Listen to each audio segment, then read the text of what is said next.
infertile, divorced, failure. Those 3 words filled the white screen behind my sister's wedding cake while 186 guests sat under crystal chandeliers, pretending they were not witnessing a public execution. The ballroom smelled like gardenias, buttercream frosting, and the expensive floor wax the Riverbend Club used before every weekend event. Forks froze halfway to mouths.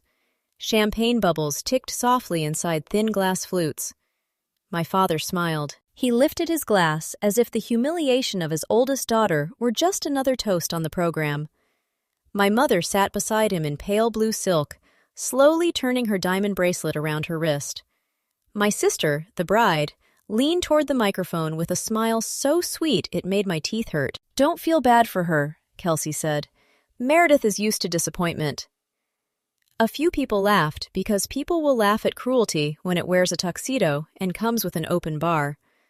Others looked at the floor, suddenly fascinated by their shoes, their napkins, their folded hands. My new brother-in-law looked confused, then uncomfortable, then very still. I did not cry. I sat at table 12 in a plain charcoal dress, my phone resting face down beside the salad fork, and watched the family that had spent 17 years calling me unstable reveal exactly who they were. My father, Grant Cole, believed shame was a tool. My mother, Elaine, believed silence was elegance. Kelsey believed being loved by them meant she had won something. They were all wrong. The slideshow moved to the next image. An old photo of me at 18, hair uneven from a haircut I had given myself in a gas station bathroom, eyes hollow from sleeping in my car.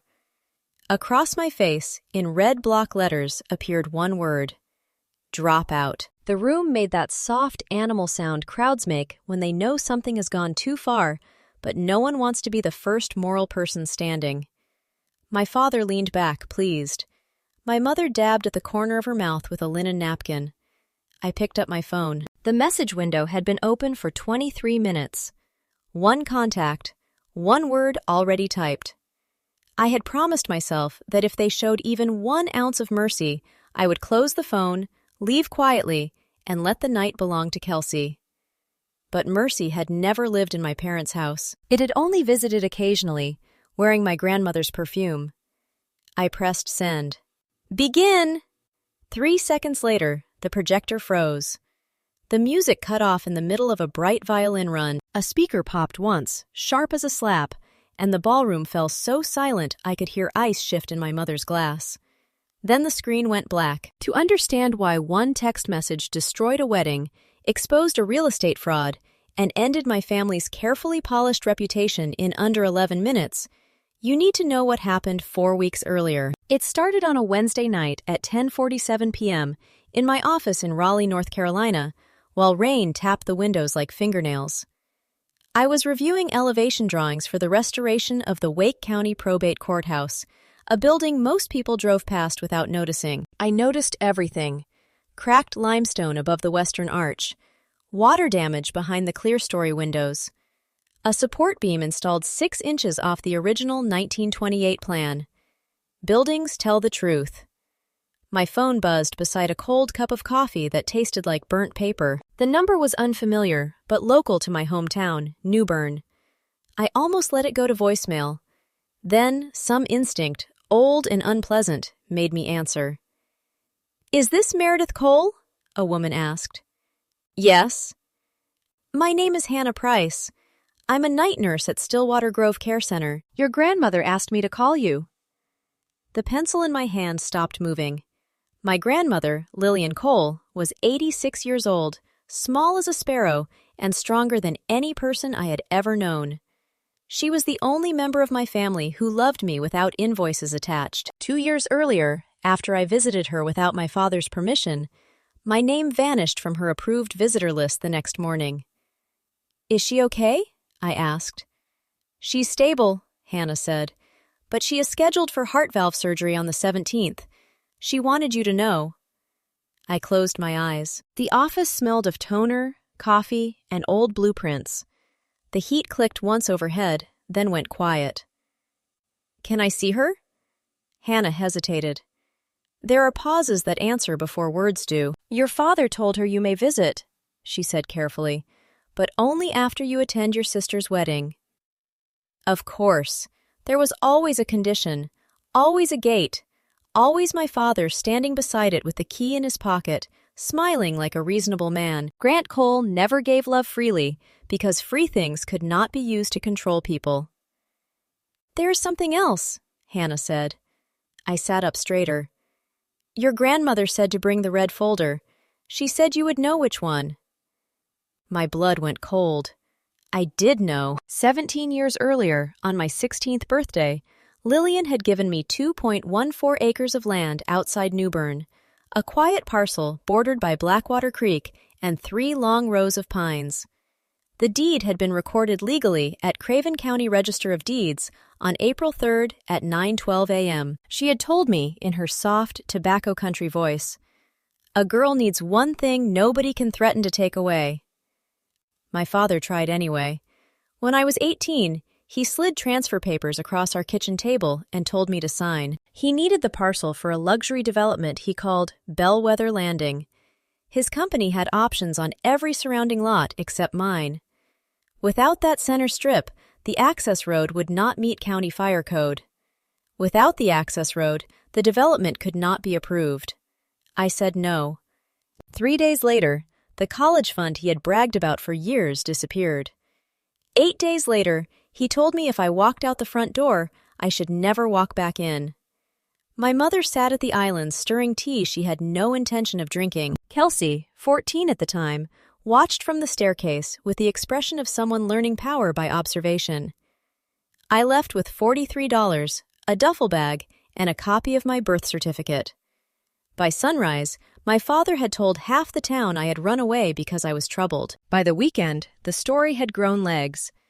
I had dropped out, stolen money, broken my mother's heart, embarrassed a good family. People believed him because men like Grant Cole do not look like liars. They look like bank board members and charity donors. That was the first lie. There were more. I slept in my car behind a 24-hour laundromat for 12 nights. I worked breakfast shifts at a diner, evening shifts at a pharmacy, and weekend cleanup at a construction company where the foreman let me sort scrap lumber because I could read measurements faster than his crew. I earned my GED, then an associate degree, then a scholarship to North Carolina State. Nobody from my family came to my graduation. At 26, I married a man named Daniel Price because he smiled gently and asked before touching my hand. Within 18 months, he controlled my bank account, my friends, my clothes, and the password to my email. It took me 3 years to leave him. The divorce cost $28,600, 1 molar from grinding my teeth at night, and the last little fantasy that being chosen meant being safe. At 31, a doctor told me pregnancy was not medically likely. Kelsey learned about it within a week. That was how my family worked. Private pain traveled through them faster than good news. Good news threatened the story. Pain fed it.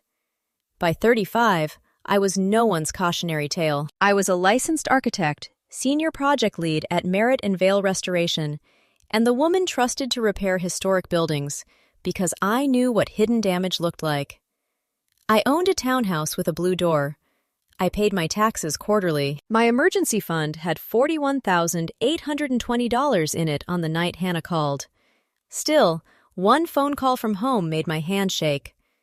After we hung up, I unlocked the small fireproof safe beneath my drafting table. Inside were my passport, divorce decree, insurance papers, and a red legal folder bound with an old brass clip. I opened it carefully. The original deed was still there, along with the notarized gift letter from Lillian, the tax receipts I had paid every year, and a handwritten note in her slanted script. Never let them make you smaller to fit inside their lie. The next morning, I carried the folder to work in a canvas tote and walked into Owen Reed's office at 7:18 a.m. Owen was my closest friend, our firm's preservation engineer, and the kind of man who could remain calm during a ceiling collapse but lose patience with a printer jam. He looked up from a spreadsheet and frowned. "You have the courthouse face," he said. "What face?" "The one you make when a building has been insulted." I shut his door. Then I told him everything. He listened without interrupting. That was one of Owen's gifts. He did not rescue people while they were still explaining the fire. He waited until he knew where the exits were. When I finished, he tapped the red folder once. "If you go," he said, "you go documented." I know. No hoping they behave. No trusting verbal agreements. No walking into a ballroom with only your dignity and address. I said I know. He leaned back. Then let me help. That was how the audit began. For the next 13 days, we collected what my father had always feared most: verifiable facts. Owen pulled county planning records, stormwater applications, and preliminary site maps for Bellwether Landing. I requested certified copies of every deed transfer involving the surrounding parcels. My attorney, Marla Benton, ran a title search that returned at 2:06 p.m. on a Friday with the sentence that changed everything. No transfer out of Meredith Ann Cole located. My land was still mine. But my father's current investor packet claimed otherwise. Bellwether Landing Phase 2 showed my 2.14 acres listed under Cole Development Group as Secured Family-Owned Access Parcel. There was a site plan stamped with my forged initials. There was a financing summary submitted to Ashford Heritage Capital, claiming full site control. There was also a tax deduction from 5 years earlier, in which my father appeared to have written off improvement costs on land he did not own. That was not family drama anymore. That was fraud. I remember the smell of Marla's office that afternoon. Lemon polish, printer heat, and the peppermint candy she kept in a blue bowl near the reception desk. She spread the documents across her conference table, while rain streaked the glass behind her. Her paralegal printed duplicates in the next room, each page emerging with a warm, mechanical sigh. "Meredith," Marla said, "did you sign any authorization for your father to represent this parcel?" "No." "Did you approve use of your initials on planning documents?" "No." "Did you receive any compensation, lease payment, option fee, or partnership distribution?" "No." She removed her glasses. "Then your father has a serious problem." I thought I would feel vindicated. Instead, I felt tired in a way sleep could not fix. It is exhausting when reality finally proves you were not crazy. It means you were simply alone with the truth for too long. We made copies: certified deed, tax receipts, planning maps, investor packet, screenshot of the forged initials, email headers from a consultant who had mistakenly copied my old college account when searching for Cole approval. The IP address on 2 electronic submissions resolved to my father's office network: 172.16.44.19, registered internally to Cole Development Group's conference room scanner. Owen backed everything up to 3 places: a cloud folder, a USB drive, 1 encrypted hard drive in his safe. Then we prepared the counter slideshow. I did not want theatrics. I wanted insurance. If my family behaved, it would never be used. If they tried to turn my private suffering into entertainment, the truth would answer them in the same room.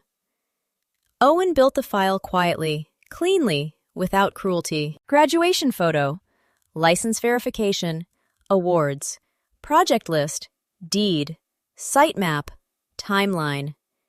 Every slide was factual. Every claim had a document behind it. No insults, no jokes, no raised voices, just load-bearing truth. 3 weeks before the wedding, my father summoned me to dinner. He did not invite. He summoned. The Cole house looked exactly the same as it had when I left. White columns, trimmed boxwoods, brass porch lanterns polished bright enough to reflect a stranger's face. Inside, the air smelled of roast beef, furniture oil, and my mother's gardenia perfume. The grandfather clock in the hall ticked with the same smug patience. Elaine opened the door and looked me up and down. "You look severe," she said. "Hello, Mother." "That color drains you." "Good to see you, too." My father waited in the dining room at the head of the table, where he had always sat as if the chair were an elected office. Kelsey arrived 28 minutes late, wearing a cream sweater, a diamond bracelet, and the glowing satisfaction of a woman who had never been told no by anyone who mattered to her. Dinner lasted 46 minutes. My father asked what I was doing these days. Historic restoration, I said. So decorating old buildings. Structural preservation. He waved one hand. Same difference. My mother asked if I was seeing anyone, then apologized in a tone that meant she was not sorry. Kelsey spent 15 minutes describing the wedding florist and another 11 explaining why the Ashford family was very selective about who appeared in photographs. She said it gently, which made it worse. After dessert, she followed me into the hallway. "I need you to wear this," she said, holding out a garment bag. Inside was a taupe dress 2 sizes too large, shapeless, long-sleeved, and designed for invisibility. "No," I said. Her smile tightened. "Meredith, this isn't about you. Carter's family is important. Daddy has been working on something with them for months. We need everything to look stable." Stable. That was their favorite word for obedient. My father joined us at the front door and placed one heavy hand on my shoulder. His wedding ring pressed into my collarbone. "Attend. Smile. Don't create a scene. Then I'll allow you one visit with your grandmother." "Allow," I repeated. His eyes hardened. "Do not test me." I looked at him for 3 seconds longer than he liked. Then I smiled. "I wouldn't dream of it." False surrender has a taste. Metallic, mostly, like biting your tongue and pretending the blood is wine. On the morning of the wedding, I drove to New Bern with the red folder on the passenger seat and Owen following 40 minutes behind in his truck. The sky was washed gray, the highway wet from dawn rain. My phone buzzed twice with messages from Hannah. "Your grandmother is awake. She says wear your own dress." I laughed so suddenly I almost missed my exit. The Riverbend Club sat along the water with a lawn too green for February and windows tall enough to make ordinary people feel underdressed. Valets in black coats moved between cars. The entry smelled of roses, candle smoke, and money. Everything gleamed. My family loved gleaming things. I checked into my hotel at 2:14 p.m., changed into the charcoal dress I had chosen, and placed the red folder inside a slim black portfolio. At 4:30, Owen texted from the venue's service entrance. "I'm in position." He had not hacked anything. We were not criminals. Kelsey had hired the same AV vendor who handled 2 of our firm's donor events, and Owen knew the technician, a man named Luis, who cared more about clean file formats than family politics. Owen simply provided a backup USB drive labeled Kelsey Carter Final Slides, in case the original file corrupted. At 5:52, I entered the ballroom. No one at my family table stood. My mother smiled without warmth.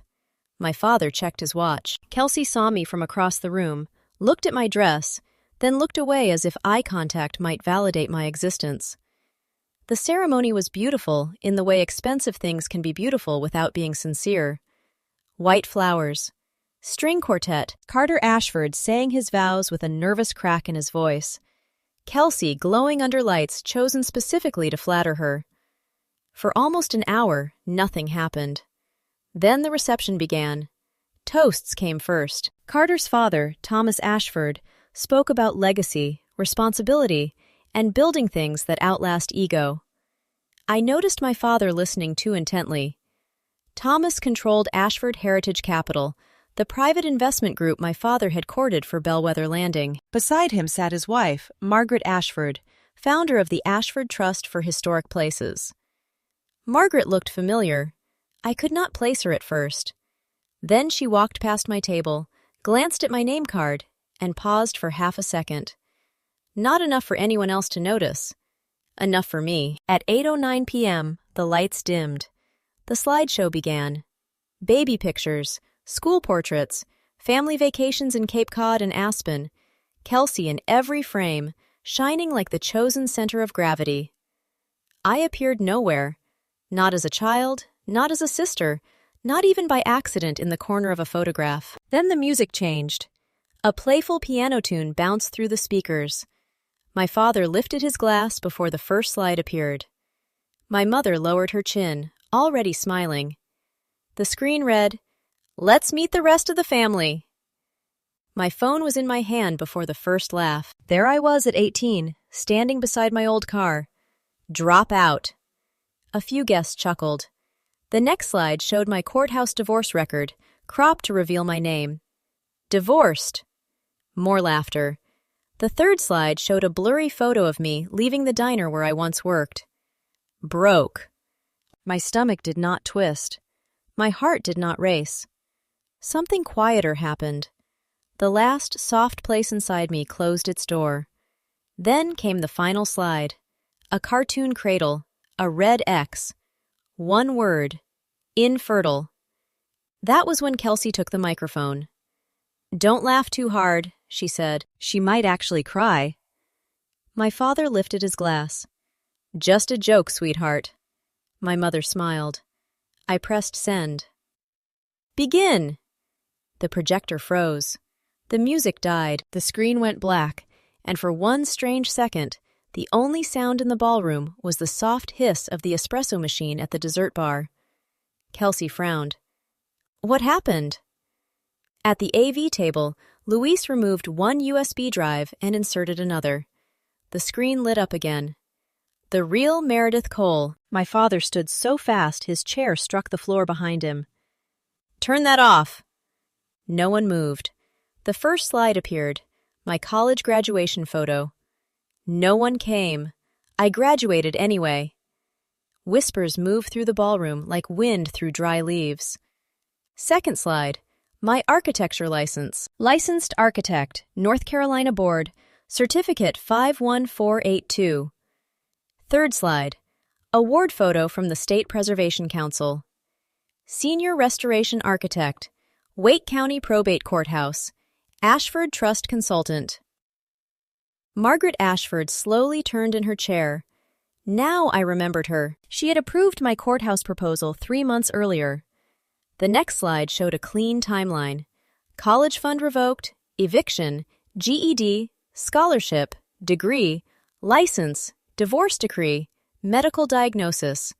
No drama, no adjectives, just dates. Facts do not shout. They don't have to. I stood. My father walked toward me with the controlled fury of a man unused to public resistance. His shoes made hard little clicks against the polished floor. When he reached my table, he lowered his voice. "Sit down." I didn't. "End this now, or you will never see Lillian again." There it was. The old weapon, the locked door, the leash. I opened the black portfolio and removed the red folder. "You don't get to use Grandma anymore." For the first time in my life, I saw fear move behind my father's eyes before pride covered it. Carter stood. "Let her speak." Kelsey grabbed his sleeve. "Carter, this is insane!" He pulled gently away. "No, what was insane was putting her medical history on a screen." The room changed then. You could feel it. Power moved, not dramatically but decisively, the way a cracked beam shifts before a ceiling gives way. My mother stood. "Meredith, please. This is a family matter." I looked at her. "You made it public when you turned my pain into entertainment." Nobody laughed now. I stepped into the open space between the tables. My hands were steady. The red folder rested against my palm, warm from the lights. "I did not drop out," I said. "My father cut off my tuition because I refused to sign over land my grandmother legally gave me when I was 16. Gasps. "I did not run away. I was told not to come back." Silence. "I was not broke because I was lazy. I was 18, homeless, and working 2 jobs because my family chose reputation over truth." My sister's face had gone white beneath her makeup. I turned toward the screen. "My divorce was not a joke. My infertility is not a joke. And if you needed to humiliate me to feel loved on your wedding day, Kelsey, then you were never as secure as they told you you were." Her mouth opened. Nothing came out. Then Margaret Ashford stood. She walked across the ballroom with the calm of a woman who had fired men wealthier than my father before breakfast. She stopped beside me and looked at the screen. "Meredith Cole," she said. "You're the architect leading our courthouse restoration." "Yes, ma'am." My father's expression collapsed by 1 degree. Not enough for everyone to see, enough for me. Margaret turned to him. Grant, you told my husband your oldest daughter was unstable and estranged for reasons you preferred not to discuss. He swallowed. This is complicated. No, she said. It appears to be very simple. Thomas Ashford stood next. Grant, is this the same daughter whose parcel is listed in your Bellwether Landing Control summary? The ballroom went still in a different way. Business silence. Courtroom silence. I opened the red folder and removed the certified deed. The paper made a soft, clean sound as I unfolded it. Parcel 07-118-4B, I said. 2.14 acres on Blackwater Creek. Recorded April 3, 2007 at 9:12 a.m. Owner, Meredith Ann Cole. No transfer recorded. No option agreement. No lease. No development authorization. My father stared at the deed as if it were a snake. I placed the next page on the table. This is the investor packet Cole Development Group submitted to Ashford Heritage Capital. It lists the parcel as secured. Another page. This is the site plan with my forged initials. Another. This is the tax filing where improvement expenses were deducted against a parcel the company did not own. No one moved. Even the servers stopped at the walls, silver trays held perfectly still. Thomas Ashford picked up the site plan. His face hardened. Margaret looked at my father with a coldness I almost admired. Grant, Thomas said, did you misrepresent site control to our office? My father tried the smile first. It failed. Thomas, weddings are emotional. Meredith has always had issues with perspective. I removed the last page. The electronic submission came from your office scanner. Internal IP 172.16.44.19. Time-stamped October 11th, 6:32 p.m. Your assistant had gone home at 5:10. Security logs show your keycard entered the suite at 6:04. The ballroom breathed in. My father's face changed. Not anger, calculation. He turned to Thomas. We can resolve this privately. Margaret answered before her husband could. No partnership. Effective immediately. Kelsey made a small sound. My mother gripped the back of a chair. Thomas removed his phone from his jacket. Our counsel will contact yours. And Grant, because financing documents cross state lines and tax representations were involved, I strongly suggest you retain a criminal attorney. The word criminal landed harder than any shout could have. My father looked at me then with pure disbelief, as if the wall he had leaned on for years had suddenly stepped aside and let the roof fall. 2 men in dark suits entered from the lobby. They were not police officers. Not yet. One was Ashford's general counsel. The other introduced himself quietly as a retired federal investigator retained for due diligence. He did not make a scene. He simply asked my father not to leave until counsel had preserved documents and devices relevant to Bellwether Landing. My father laughed once.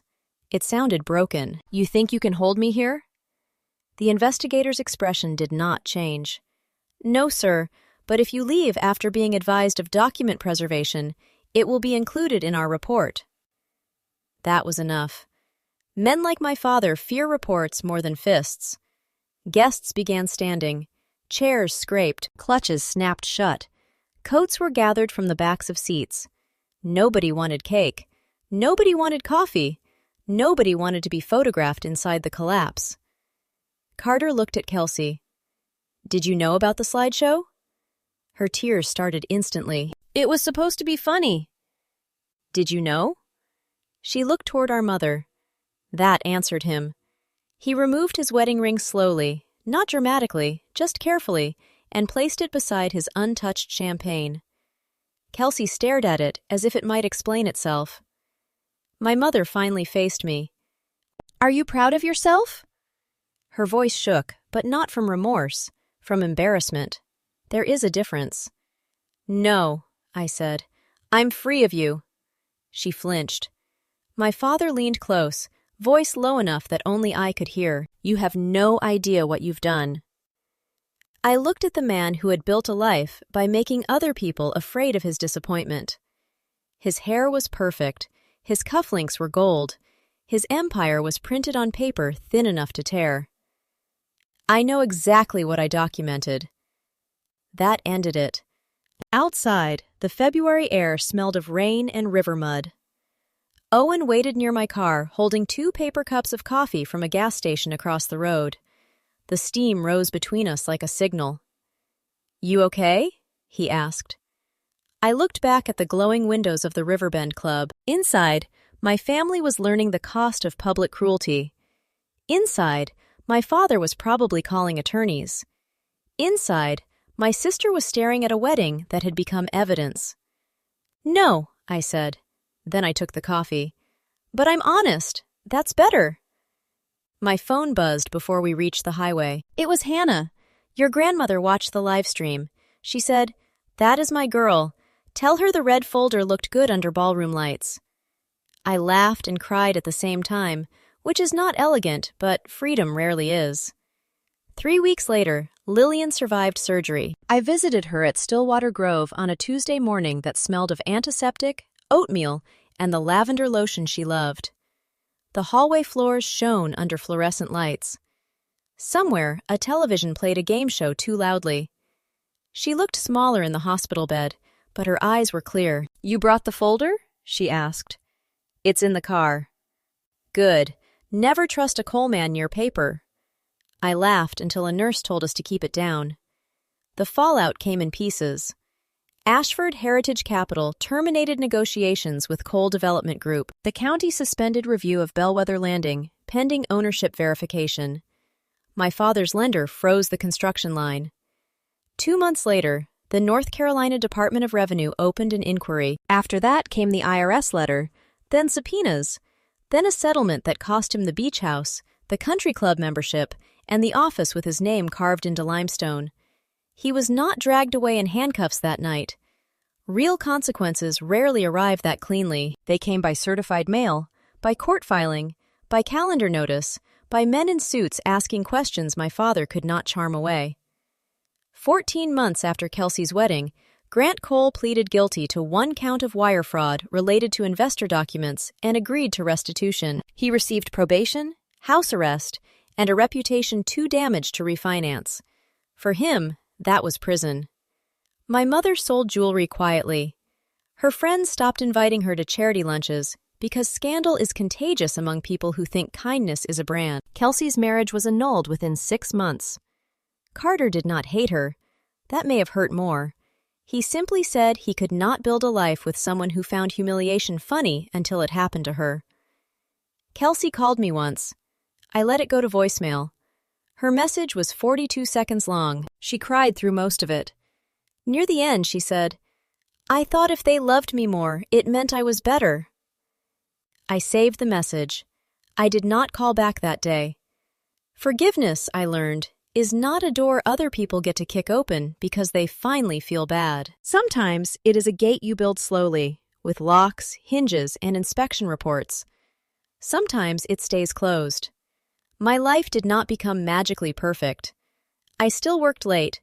I still woke some nights with old fear sitting on my chest. I still had moments when a cruel sentence from my mother returned out of nowhere while I was buying tomatoes or measuring a stairwell. Healing is not a montage, but the air around me changed.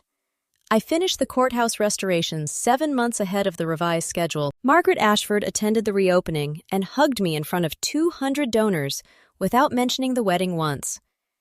Owen became a partner at the firm. Lillian moved into an assisted living apartment 10 minutes from my townhouse, where she kept African violets on the windowsill and criticized my coffee with medical seriousness. As for the land, I did not sell it to developers. I placed a conservation easement on the creek line and donated a narrow public walking path in my grandmother's name. The rest remains mine. Pines, water, 1 old oak, and a small sign that reads, Lillian's Way. Sometimes I stand there at dusk and listen to the creek moving over stones. It sounds like paper being turned gently. It smells of pine needles, wet clay, and the kind of peace no one can grant you because no one else owns it. My family spent 17 years calling me the weak one because I would not fight their way. They mistook quiet for surrender. They mistook documentation for obsession. They mistook my patience for permission. They were wrong. Blood does not make a family. Loyalty does. Respect does. The person who protects your dignity when you are not in the room is more family than the one who shares your last name and sells your pain for applause. I did not ruin my sister's wedding. I only turned on the lights. And when the lights came on, everyone saw what had been there all along. If this story made you think of someone who had to rebuild alone, write your age in the comments and tell me where you are listening from. Subscribe to the channel for more stories about quiet strength, family betrayal, and the kind of justice that arrives with documents, not shouting. And remember this: never let anyone call you difficult just because you finally became impossible to control.